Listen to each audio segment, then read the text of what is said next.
Bloomberg Audio Studios. Podcasts, radio, news. From the heart of where innovation, money, and power collide in Silicon Valley and beyond, this is Bloomberg Technology with Caroline Hyde and Ed Ludlow.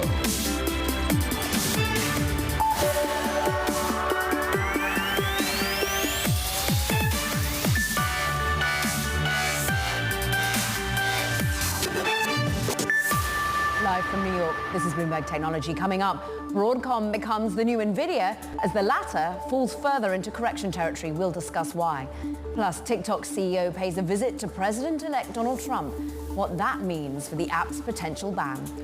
And a conversation with Senator Amy Klobuchar on how to combat the rise of AI-generated deepfake material online. But first, a check-in on these markets, which come down from record highs.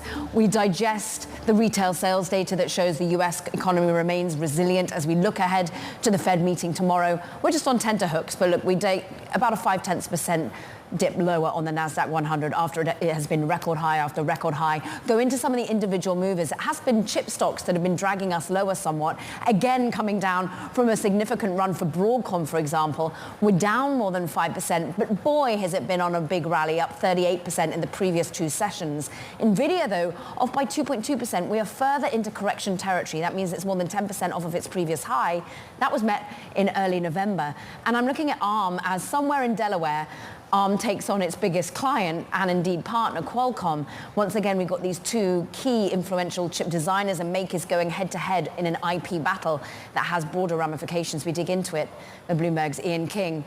The chip master is here, and we've got a lot to talk about when it comes to chips. Let's just focus on Nvidia to start with, because is there any real fundamental reason that we're suddenly getting to a technical correction here? Nothing that you've seen any headlines on or seen any reporting on. As you remember, Caroline, they've said we're sold out. Basically, their earnings are essentially a product of how much they can get from their suppliers right now. So nothing fundamentally that would give anybody any pause, but obviously, as you pointed out, a huge amount of money that has been poured into that stock. It's up more than 100%, still 160% over the course of the year. We then flip to maybe a wannabe Nvidia in the making. Broadcom really signaled the total addressable market here for its designs within data centers, and the crowd went wild. Can you focus in on Broadcom and maybe a bit of profit taking on the day, but what do they have to do to make this a reality? Yeah, I mean, they have to work really hard. I mean, what Hock Tan gave wasn't a sales target, right? We need to be careful about that. This kind of, as much as 90 billion that he was talking about was an addressable market for his type of chips, and that's by 2027. So what he was saying is, like, we have line of sight to a huge increase in what we do, but that pales in comparison to Nvidia, which is going to be 120 billion in data center sales alone this year, according to analysts. And when it comes to just enticing different kind of investors on board, I mean, many were basically playing catch-up to Nvidia for the last 2 years. Is there a slight FOMO trade here going on? Is that sort of what Hock Tan has to deal with, is that everyone's looking for the next Nvidia? Yeah, I mean, that's absolutely part of it. And part of it might be, well, if you think about it, Broadcom's making chips. It's designing chips for the Googles and the Microsofts and companies like this, who are basically designing their own chips so that they don't have to buy as much from Nvidia. So there might be a kind of a switch trade here, but bear in mind that everybody who's been asked about this, mostly Hock Tan most recently, has said, look, there's plenty of room for everybody. This is a massive growth opportunity. Yeah. Nobody's really taking anything away from anybody. Very briefly, Qualcomm ARM, how big is this? It's been sort of ignored. They need to settle, according to investors. Both of them need each other. This is something that is very strange, that they're on this collision course. Our analysis says they should be settling. They shouldn't be doing this. This is a jury trial, a lot at risk.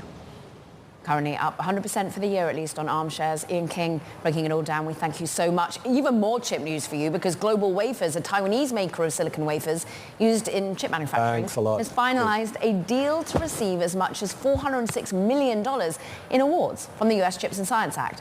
It's going to help build factories in Texas and Missouri. Now, the U.S. Commerce Department says it will dole out the funds based on Global Wafers reaching certain milestones. We've got to get in to the whole breadth of semiconductors, but also AI, what it's contributing to the market come 2025. Callie Cox is with us, Chief Market Strategist at Ritholtz Wealth Management. Callie, look, we've got a lot on the move when it comes to chips. On the downside today, but on the upside for the year, is this a trade you want to remain in, the semiconductor trade? Seeing today, Caroline, and I'll just, toss a shout out to your prior guest because I think he framed the story of the sector so perfectly. But what you're seeing is, a trade that's stuck in rarefied air right now. I mean, the AI trade has been one of the big stories of 2024. And unfortunately, what that means is that when the AI story hits a bump, which to be clear, I don't think it's hitting a bump today, but there are some changes underfoot clearly from what we saw in Broadcom earnings. When the AI trade changes or hits a bump, then you could see some of these steeper pullbacks just because the sector has done so well. So right now, this is what we're warning clients about, right? Obviously, the AI story is quite encouraging. We're excited to see where AI goes in the coming years. But at the same time, tech is the most overvalued sector in the market. So even though there are a lot of promising signs, we're urging clients to, think about balance in their portfolios and reallocating into more unloved sectors. Okay, so before we get into going outside of tech more broadly into unloved, within tech, is there a way of reorientating? Many have talked about getting out of semiconductors into software, but has that trade actually already occurred? Have you missed that boat? Well, if you're an AI investor, if you're all about the AI story, I think you need to start looking at the picks and shovels. And I think many people are doing that. That's why chip makers have had such an amazing year. But I think it's even time to look outside of chip makers there, looking at the companies that could utilize AI in their day-to-day operations, for example. Last year, I really liked going through earnings reports and seeing which companies mentioned AI and how well they did, because there were definitely a lot of hidden gems toward the end of last year. That's an exercise I haven't done in a while. But I still think that there's a lot of, hidden value there, especially in those smaller tech companies that haven't gained as much favor. Okay, does that remain within squarely the tech areas that become generative AI adjacent, or is it looking to the healthcare implications, we've all looked at energy from an infrastructure play, but energy is an application and play as well. How are you seeing other sectors adopt AI and help their numbers? And to be clear, I don't look too far into AI usage beyond, those broader sector trends that I think every Wall Street expert watches. But I think you're right. I think that there are a lot of applications that you could see, especially in healthcare, especially in energy. I think industrials are another interesting sector for the AI trade. But I think what investors need to remember right now is that this is a very long-term story. You can't judge it by one day or a few days. This is going to take years to materialize. So if you're looking for those unloved stocks, if you're looking for those companies that might be dabbling in AI applications, you have to be thinking about holding them for years and years. How do you find them, Callie? How do you find the unloved smaller stock that no one's been talking about? What is it that you're going to go into from a data perspective, from a signal perspective? Well, I think that there is still a lot of opportunities out there. Interest rates are quite high. That's led to a pretty thin rally over the past year or so. And because the rally has been so thin, to be clear, I think that there are some companies that are maybe on the cusp of, talking about AI more, discovering applications for AI that haven't gotten that market love that other big tech, other more attention-grabbing names have. So I think you have to look at valuations, first of all, look at valuations, look at the plan for earnings. I don't think many AI companies or AI tangential companies are, seeing earnings come from, AI applications. This is still a very early story. But I think right now, if you are a long-term investor, you can look at valuations. You can look at, revenue signals that we've seen in Nvidia and Broadcom, for example, and see if there are those early signs of uptake. Even management commentary, I think you can find some pretty valuable things there. But that requires having to, really parse through earnings reports and listening to these earnings calls. It takes a lot of work. It takes a lot of work. That's why you get paid the big bucks. But let's talk, Callie, about the macro picture here, because while we are in this moment of valuations pretty high, run up significant, you've got a Fed that we're looking to cut tomorrow. How much risk is there in macro policy? think there's a lot of risk at the moment. And, right now, I still feel quite encouraged by the economy. The economy has been incredibly resilient over the past few years. But the risk I see, Caroline, is the fact that we're leaning into this tech versus everything else trade again in the month of December. But, you still have a Fed that hasn't been quite clear about where they will go into 2025. And we're about to get a lot of detail around that tomorrow when the Fed releases its decision. And more importantly, Jay Powell comes out and holds his 45-minute press conference. I mean, this is a Fed chair that loves to talk about scenarios going into the future. And I think markets and Wall Street are overestimating where inflation could be, how high rates could go, because there still are signals of weakness in the job market. Callie Cox, always taking us broader. We thank you, Chief Market Strategist at Ritholtz Wealth Management. Happy holidays.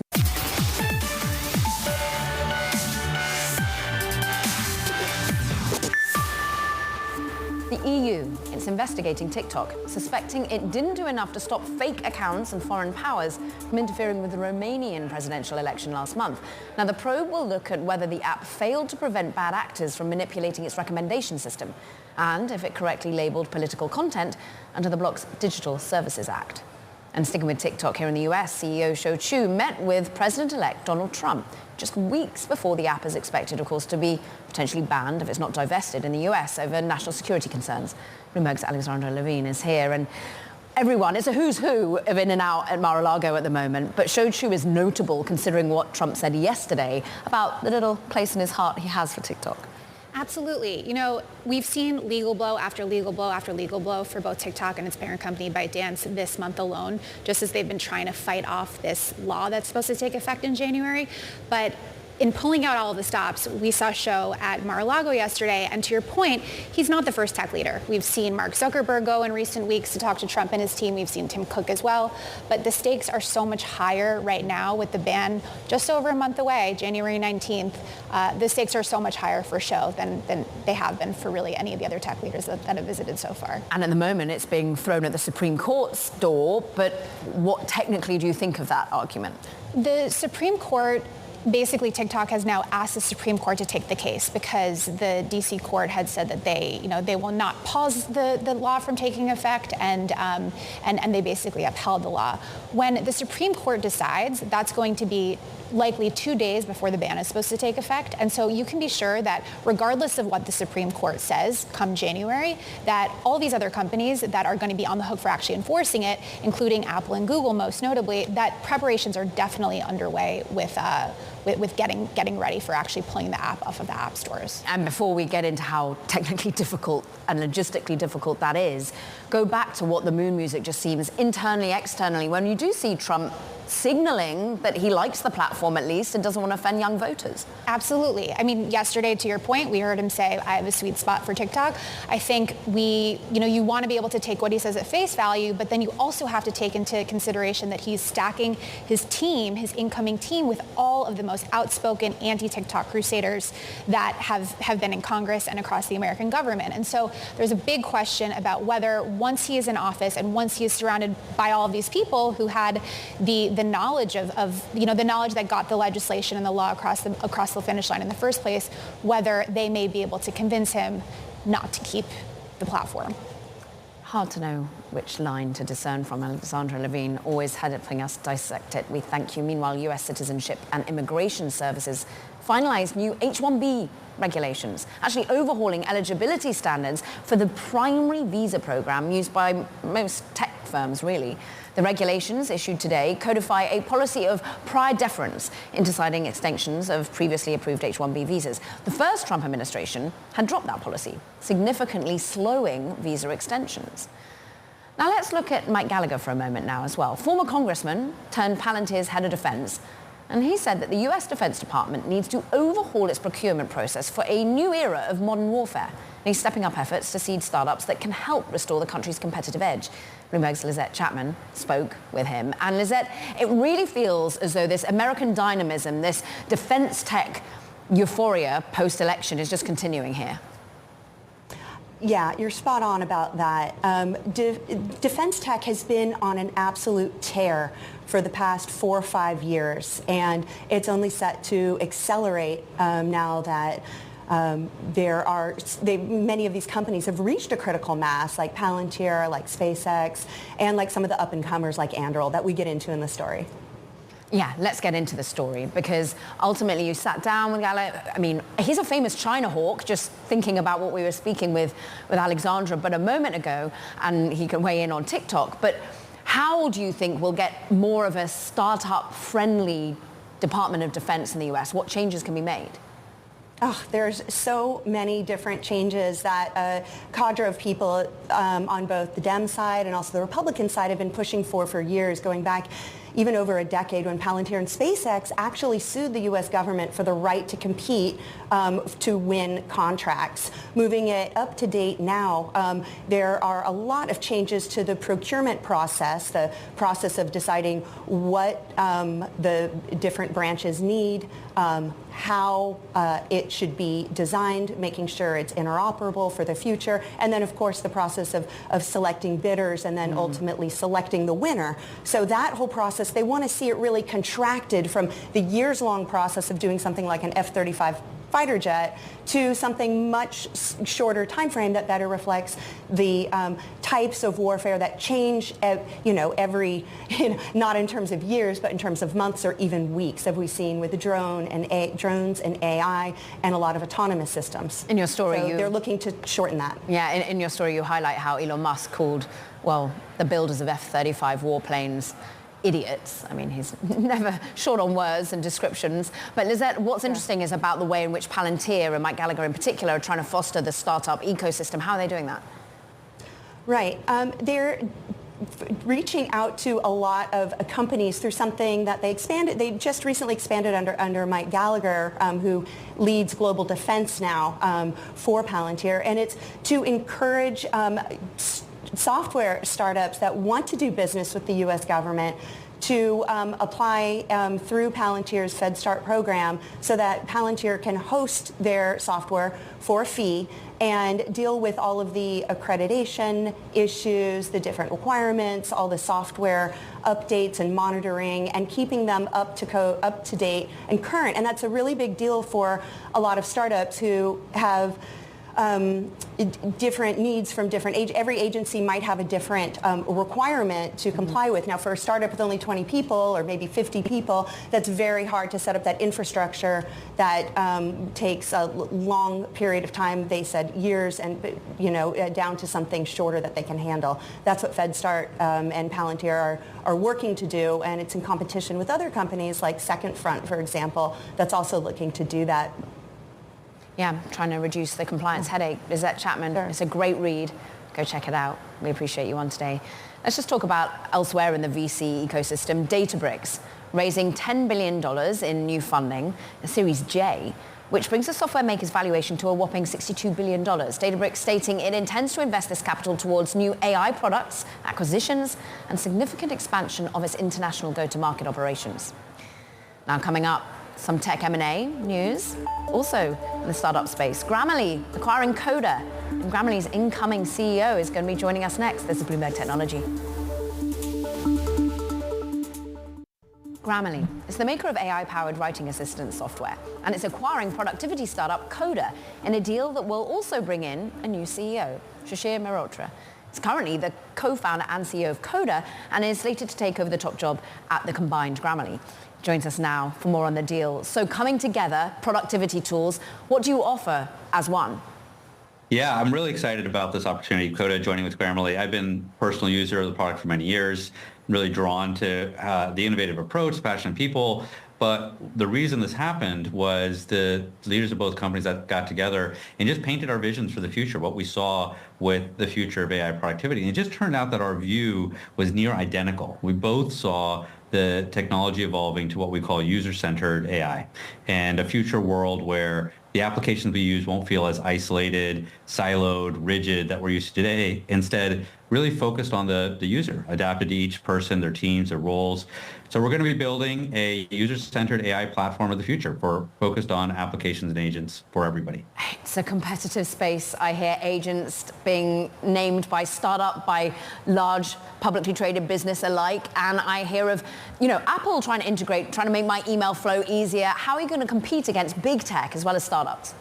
Yeah, I mean, maybe just start with the term agent. I know it's a hot term everybody is using these days. I think of Grammarly as actually the original AI agent. I mean, it's about 40 million users use Grammarly every day. Goes through about 200 billion words a day. And one of the key things about that agent is that it works right alongside you. One of the big innovations that Grammarly has worked on is that instead of forcing you to go to some other place, it follows you into every different surface. About 500,000 different applications that have been integrated with Grammarly. One of the terms the Grammarly team likes to use, I've really loved, is the idea that they've built this AI superhighway, and it's the gateway to have agents actually work with you in every other tool. But one observation is right now, there's sort of only one car running on that highway. The Grammarly tool set today, it's amazing, but what it does is just help you with your proofreading.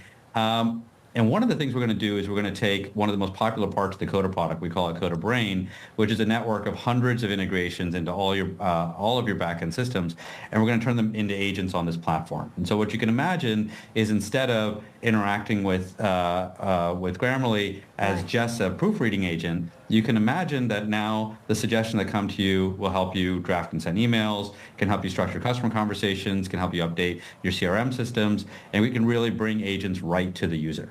So that's one of the main things we'll be working on. Shishir, you said how your goals of the two companies were basically completely in line. Is the goal an IPO in line as well? When you're looking at the changes made at Grammarly, new CTO from Instacart, new CFO coming from HashiCorp, you with your background at YouTube, at big companies as well as startups, it looks as though you're destined for an IPO. You know, I think the goal is to build an enduring company. And I think that in this sort of crazy world of AI changing everything we work on, I think there's a very small list of companies that can have that meaningful platform to really be that future of AI. I think the approach of Grammarly and now with Koda, I think we can really be at the forefront of that. And yeah, we'd like to be one of those top 3 or 4 companies that people think of when they think about the AI tools for their world. Shishir Mehrotra, thank you for coming on, incoming CEO of Grammarly.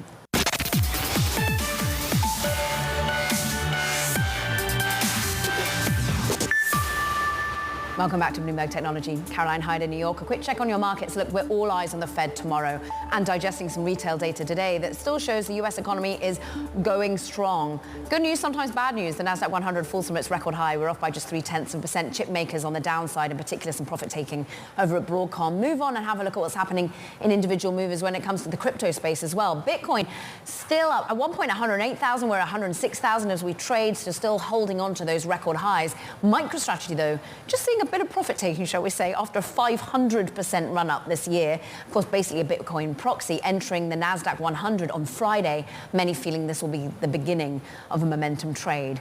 But how much is that priced in already? Much of that, of course, is because sectors like crypto are continuing to outperform following the election of Trump. How is broader hiring? How is startup optimism? Payrolls processing company Gusto has a bird's eye perspective. The HR startup has announced, in fact, a new partnership with Xero. It's a leading accounting software platform for small businesses. What will it add? Let's ask Gusto CEO and co-founder Josh Reeves. It's great to have you here. Pleasure to be here. Thanks, Caroline. So let's talk about the partnership and why you're focusing on small. You're already a provider to an awful lot of small and medium-sized enterprises. Why furrow that even more? So we're thrilled to support and serve over 400,000 small businesses today. And one of the things we realized a couple of years ago is you have small businesses that are going to use Gusto directly, but there's a lot of small businesses out there served by existing platforms like Xero. And Xero focuses, like you mentioned, on accounting. A lot of these other platforms do not want to go build things like payroll themselves. And so we created this industry called embedded payroll, which is basically the ability for folks like Xero, and that's what we're announcing today, to launch their own payroll products powered by Gusto. So more analogous to that Stripe type business model. And we're really excited about it because it's a way for us to reach more small businesses where they're at. And are they ultimately underserved at the moment? Because your startup space is a busy one. There are plenty of HR payroll startups trying to be the be-all and end-all to everyone. How are you finding that small, medium-sized enterprise space? Yeah, so I always love reminding folks there's more dentist offices in the US than tech startups, so we really do obsess over, and Xero does as well. And a lot of our partners, actually, we're thrilled to partner with a number of companies, including Chase Payment Solutions, to basically bring modern delightful payroll to where they're at in a more accessible, intuitive way. Saves them time, saves them money, prevents mistakes, filing issues, and we've built now 10 plus years of infrastructure processing over $500 billion of payroll to really earn that credibility and be who these partners want to choose when they're building out their own payroll products. Interestingly, I don't think a dentist office is going to be hiring many people abroad, but you've been trying to focus on this, making it easier to hire internationally. But we're getting the news today that H-1Bs, for example, are going to be overhauled and streamlined, made easier by the current administration. How are people's propensity to hiring abroad at this moment? So it really depends on industry. With Gusto, you do have the ability to hire both contractors and employees internationally. I'd say there's been more resonance on the contractor side. But again, many products that we're expanding into. International is just one. We offer a lot of functionality around time tracking, 401k, business insurance, all the different pain points. It's really hard still to run and start a small business, and our job is to make that easier. It's hard to run a startup, even as successful as yours. You haven't raised money since 2021, ultimately because looking at your profitability, you don't need to. But what is the pressure on you to IPO, to have an exit? Are you finding that the competitive moat when you're versus a deal or a Rippling is getting harder, or is it fine? We welcome the competition. We want to be the best product in the market. We believe we are. We're also just only 1 decade into this journey. We talk about it being a multi-decade journey. So at some point in the future, we will be public, nothing to share there. But really, our obsession is on how do we give the best possible experience to those customers and do that through our actions, through the work we put in, and also through the partnerships we sign with folks like Xero. And the talent you have. Like when you're lying in bed and you've got something on your mind, does it tend to be talent acquisition? Is it about generative AI? What are you thinking most about? Mostly thinking about team building, and as we, like you said, have free cash flow positive, a solid business model, real customer need that we're really delivering true value for, we're being very aggressive reinvesting that capital, that free cash flow, into building new products, building additional services for our customers to use, and so that usually means hiring, team building, and I'm doing a lot of time these days interviewing candidates. As is the life of a CEO. Josh, it's great to have you. Thanks for stopping by as you're in New York. He's, of course, the CEO of Gusto, Josh Reeves there. Meanwhile, coming up, VC Spotlight upon us. We'll talk consumer investing in 2025. Shameen Walsh is with us, Managing Director at BAM Ventures. Plus, a conversation with Minnesota Senator Amy Klobuchar, all about antitrust. You don't want to miss it. This is Bloomberg Technology.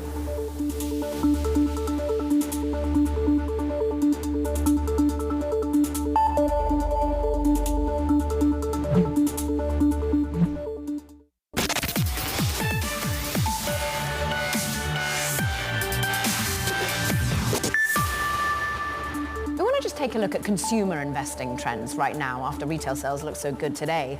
What are they looking like into 2025? BAM Ventures is going to join us in VC Spotlight. The firm's portfolio boasts some of the biggest names in consumer investing like Zola, NerdWallet, Wanderly.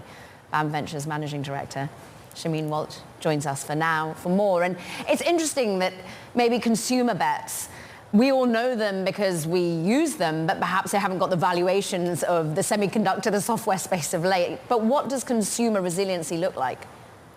Well, first off, Caroline, good morning, and I wanted to thank you for having me here. And for those who may not be familiar with me, as Caroline said, I'm a managing director at BAM Ventures. We're a pre-seed and seed consumer-focused fund based in Los Angeles and built by the founders of billion-dollar public companies like LegalZoom and The Honest Company. And then, as you mentioned, had the privilege of investing early in household names like Sweetgreen, Snap, Scopely, NerdWallet, et cetera. And to your question, it's interesting because I think valuations are what catch headlines, but we often underestimate the inputs that it takes to get to those numbers and also the equity breakdown. So, for example, a company that exits for $5 billion is a eye-popping amount. But when you look at the cap table and you see that a founder owned 2% of that business, they actually made less than a company where the founder owned 25% of a $500 million exit. So the valuations are often, particular on the brand side may not be there. On the tech side, of course, they do have that potential. But, the equity outcomes for the investors and the founders, you'd be surprised to see, are often much better Yeah, and so you're very much trying to align oneself with the founder, and with your own legal background, I'm sure you're ensuring that they maintain a lot of holding and serve themselves well by having ownership of the business as it matures and takes funding. What then about finding these diamonds in the rough? How are you deciding, okay, this is a startup, a consumer-facing startup that is at a pivot point, is about to go up and to the right? We have this internal mantra that we say that we have to love the founder and not hate the idea. At the stage that we invest, it truly is about the founders. And we love what we call the silent assassins, the folks that are focused on building their business, who know their customer, who know how people actually operate. There are a lot of things that we theoretically would like to exist or like to do. I'd love to be the fittest woman in the world, but, maybe I won't put the effort and time into an exercise regime or counting my macronutrients. And the founders that actually understand how people live and behave and what gets them to a purchase decision is really what we're looking for. And do they do that via EQ, or are they doing that through data? What do you want to see when one founder that you don't hate the idea of comes and pitches you? Yeah, I think it's both. And I think more importantly, it's around understanding not only their consumer, but themselves as well, what their strengths and weaknesses are. So if they are incredibly data-driven, maybe they hire a team that is very EQ and brand-driven, or vice versa. If they're incredibly brand-driven, then they hire a team who understands operational efficiencies and knows that they need to hit their margins. And so I think the most important thing we look for is a founder who understands their customers, as I mentioned, but also who knows how to hire around them. Look, you've been at angel investing for more than 17 years. You've been in your seat at BAM Ventures for a number of years. And what are valuations like at this particular moment? How are you looking into 2025 and thinking about whether these are the right sorts of checks to be writing at the right valuation? Yeah. I think that valuations are very specific to the sectors. Right now, you hear about the buzzwords of AI or crypto, and they can command a hefty valuation. They also are very capital intensive. I think to the point I was making at the beginning around the inputs and the outputs, a lot of times funds will back into valuations based on how much they need to deploy, and it may be detached from how much a company itself is actually worth. If you're a large fund and you need to write $10 million checks and you love a particular category and you give them $10 million, then you need to back into a valuation from there, as opposed to investing in a company they may not need as much. It's interesting that you said crypto is sort of the buzzword. And sure, Bitcoin's been the buzzword, MicroStrategy has been the buzzword, but are we seeing more and more founders coming to you with a Web3 adjacent company now, or a consumer focus that is building in Web3 once again? Are we at that stage of the cycle? We are. We see a lot of founders who have a Web3 component. I do see it having come back into vogue.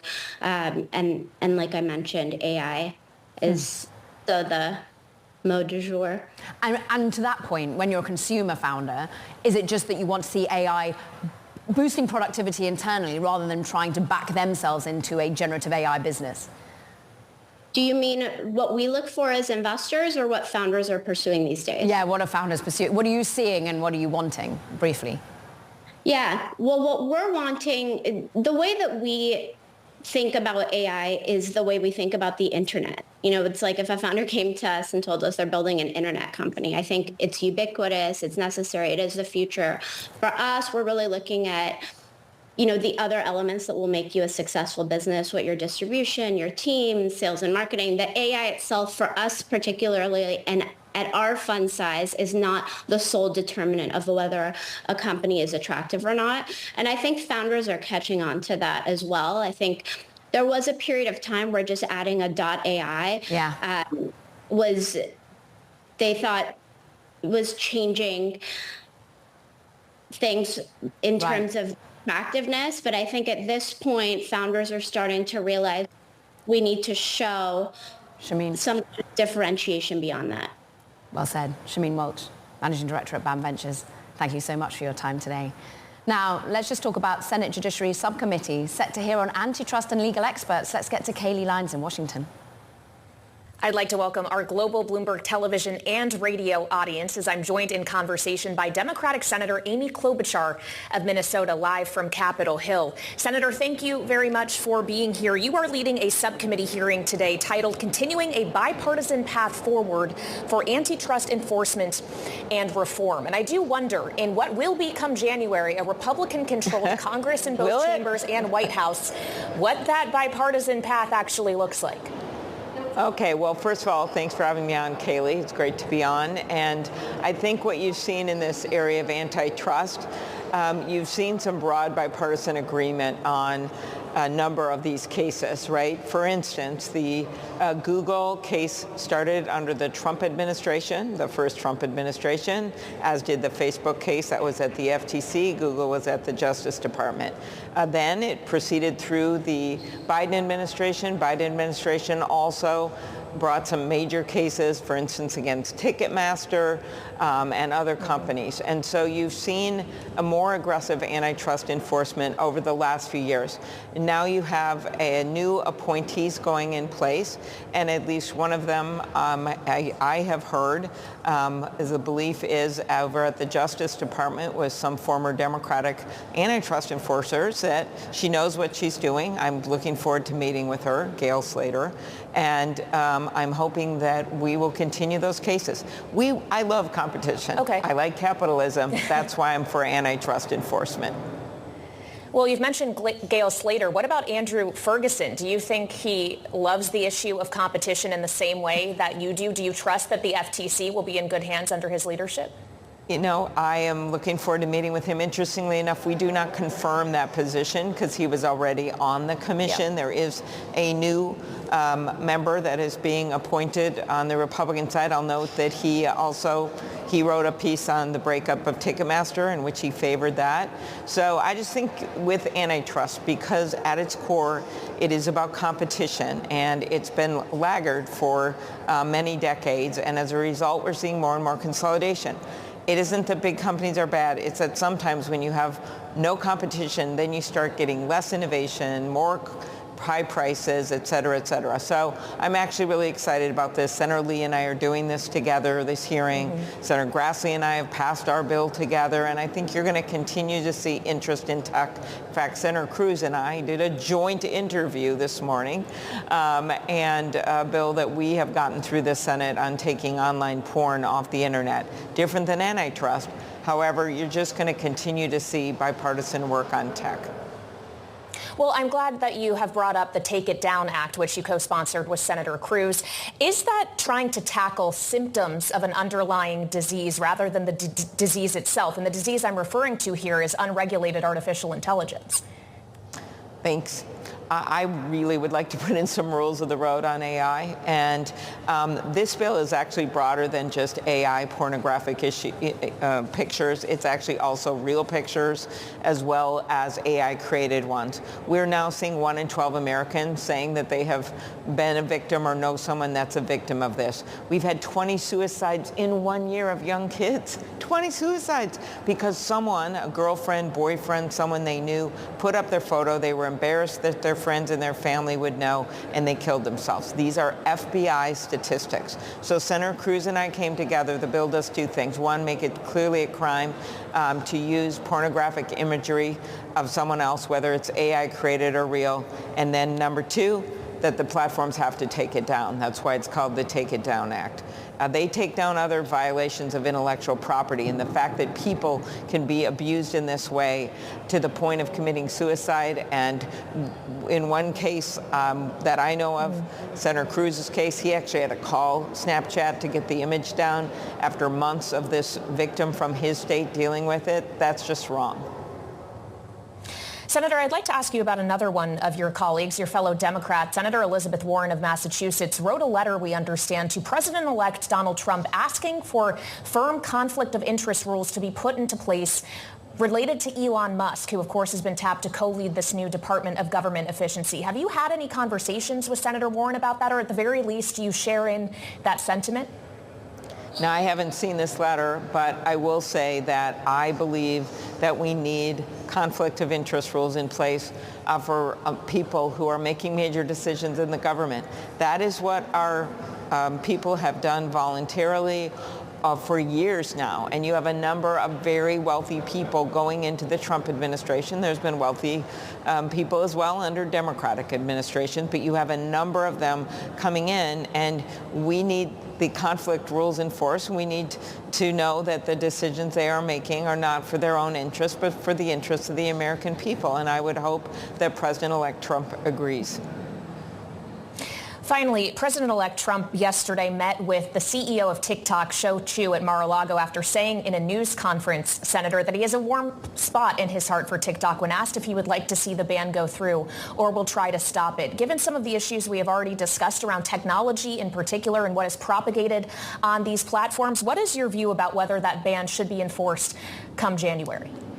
Of course, this came out of Congress with strong bipartisan support, and there are two avenues here.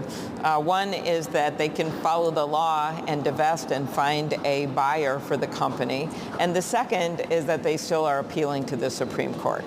So my view has been that we should have rules of the road in place, by the way, for all platforms. I have been way out there, as I think you know, in terms of getting not just pornography off the internet, but other very, very difficult things that are on there right now, and that we should have a better policing of that, and people should have the right to protect their own intellectual properties, and also that we should have antitrust enforcement. You just can't have, say, Google with a 90% market share on the search engine and not have any competition, and then allow them to self-preference, as we see with Amazon and other companies, their own products at the top. That's why the NFIB, which is not a liberal organization, the National Federation of Independent Businesses, is strongly supporting the bill that I have with Senator Grassley, which simply puts some rules in the road in place for competition on the internet. All right, Democratic Senator Amy Klobuchar of Minnesota joining us live from Capitol Hill on Bloomberg Television and Radio. Thank you so much, and I'll send it back to you in New York. Kayleigh Lyons, we thank you. Senator Amy Klobuchar of Minnesota as well.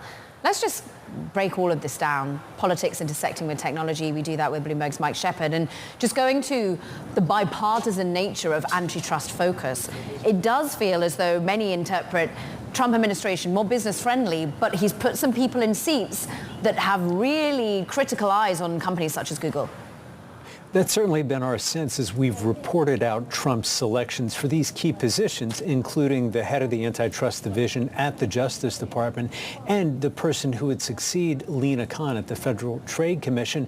And now we've heard it from Amy Klobuchar herself, the senator from Minnesota, who has really spearheaded efforts in Congress, in the Senate, on this area of competition enforcement. And she is signaling some optimism that the incoming Trump team will not divert too much from the playbook when it comes to cracking down on areas, especially big tech, where we've seen a lot of concentration of market power. We saw her reference Google at the very end of her remarks to our colleague Kayleigh Lyons. Yeah, and saying that she's looking forward to meeting with Andrew Ferguson as well. Mike, I want to shift more broadly into the context of technology and the next administration, because there is a merry-go-round at Mar-a-Lago at the moment of all the key names in tech. Whether it be Netflix, we know Bezos is due. We have just had Shou Chew. Is it really a key focus on technology in the future? Well, it really has been a parade of these high-profile CEOs going in to meet with President-elect Donald Trump to have their cases heard and to hear a little bit from him themselves so that they understand a little bit how to relate with him. Think of it as corporate diplomacy, but a two-way street. Trump really likes to exercise that sort of function of his office to reach out to CEOs in the way that a president would also reach out to heads of state. He likes that kind of engagement. We saw it in action so much during his first term in office, and now we're already seeing signs of it now as he prepares to return to the White House. And for these companies, it's a chance for them to be heard, especially for Shou Chew. His company is facing this existential question of a ban that could take effect as soon as January 19th. That is an existential question for TikTok. other companies may be going in and saying, look, my key worry here is talent and access to talent. One of the most read stories on the Bloomberg today and across the web is about H-1B visas, how the current administration, how the current U.S. Citizenship and Immigration Services are basically making final changes to making it easier, more streamlined. Is that something that might be upended by the next administration? What's hiring going to look like? Well, there is a risk of that happening, of course, and one of the concerns that companies, not just tech companies, but tech companies in particular, in reference to the H-1B program, there are only 85,000 visas available every year. They're really coveted. The competition is really, really stiff for them. And tech companies need that workforce of skilled workers with advanced degrees to be able to propel their development of the latest technologies. And any change to that program is a disturbance in the force, and it risks impeding their progress. During the last Trump administration, they had dropped a policy known as prior deference, which helped grease the skids for some of these applications. And this policy was just codified, reinstated with rules that were finalized today by the Customs and Immigration Service and the Department of Homeland Security. What we want to see, what we're looking for going ahead as the Trump team takes office is what will they do there as they try to address the broader question of the border. Mike Shepard, bringing it all together for us from Washington. Thank you very much indeed. Now, that does it from this edition of Bloomberg Technology. You do not want to forget to check out our podcast. Find it on the terminal, as well as online on Apple, Spotify, and iHeart. This is Bloomberg Technology.